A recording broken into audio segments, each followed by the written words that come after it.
ಪ್ರಿಯಂಗುಕಲಿಕಾಶ್ಯಾಮಂ ರೂಪೇಣ ಪ್ರತಿಮಂ ಬುಧಂ ಸೌಮ್ಯಂ ಸೌಮ್ಯಗುಣೋಪೇತಂ ತಂ ಬುಧಂ ಪ್ರಣಮಾಮ್ಯಹಂ. ಕನ್ಯಾ ರಾಶಿಯವರ ಸೆಪ್ಟೆಂಬರ್ ಮಾಸದ ಭವಿಷ್ಯ. ಸೂರ್ಯ, ಬುಧ ಮತ್ತು ಕೇತುವಿನ ಪ್ರಭಾವದಿಂದ 12ನೇ ಭಾವದಲ್ಲಿ ಒತ್ತಡ, ಭಾವನಾತ್ಮಕ ಮತ್ತು ಖರ್ಚು ಹೆಚ್ಚಾಗುವ ಸಾಧ್ಯತೆ.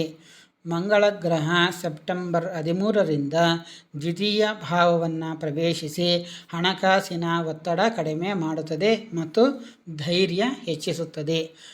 ತಿಂಗಳ ಮಧ್ಯದಲ್ಲಿ ಅಂದರೆ ಸೆಪ್ಟೆಂಬರ್ 15ನ ನಂತರ ಬುಧ, ಸೂರ್ಯ ಕನ್ಯಾ ಲಗ್ನವನ್ನು ಪ್ರವೇಶಿಸಿ ಆತ್ಮವಿಶ್ವಾಸ, ಸ್ಪಷ್ಟತೆ ಮತ್ತು ಆರೋಗ್ಯ ಹೆಚ್ಚಿಸುತ್ತದೆ.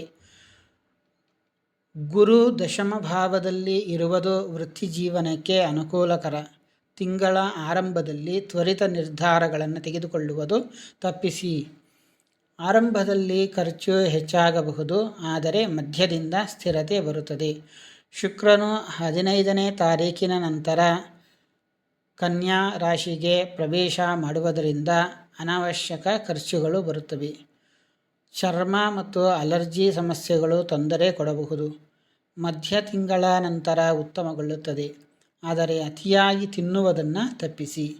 ಪ್ರೀತಿ ಮತ್ತು ಸಂಬಂಧಗಳು ಆರಂಭದಲ್ಲಿ ಉತ್ತಮ, ಆದರೆ ಶನಿ 7ನೇ ಭಾವದಲ್ಲಿರುವುದರಿಂದ ಸಣ್ಣ ಕಲಹ ಸಾಧ್ಯತೆ. ಮಧ್ಯದ ನಂತರ ಹೊಂದಾಣಿಕೆ ಉತ್ತಮ. ಗುರು ಪ್ರಭಾವದಿಂದ ಕುಟುಂಬ ಬೆಂಬಲ ಆರಂಭದಲ್ಲಿ ಉತ್ತಮ, ಮಧ್ಯದಲ್ಲಿ ಸಣ್ಣ ವಿರಸಗಳಾದರೂ ಸಹೋದರರಿಂದ ಬೆಂಬಲ ದೊರೆಯುವುದು.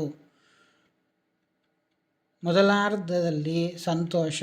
ಸೆಪ್ಟೆಂಬರ್ 20 ಪ್ರೀತಿ ಗಟ್ಟಿಯಾಗುವುದು. ಗುರುವಿನ ಆಶೀರ್ವಾದ ಸೆಪ್ಟೆಂಬರ್ 6ನೇ ತಾರೀಕಿನ ನಂತರ ಸಿಗುತ್ತದೆ. ಆರಂಭದಲ್ಲಿ ಜಾಗ್ರತೆ, ಮಧ್ಯದಲ್ಲಿ ಸ್ಥಿರತೆ, ಅತಿಯಾದ ಖರ್ಚು ತಪ್ಪಿಸಿ.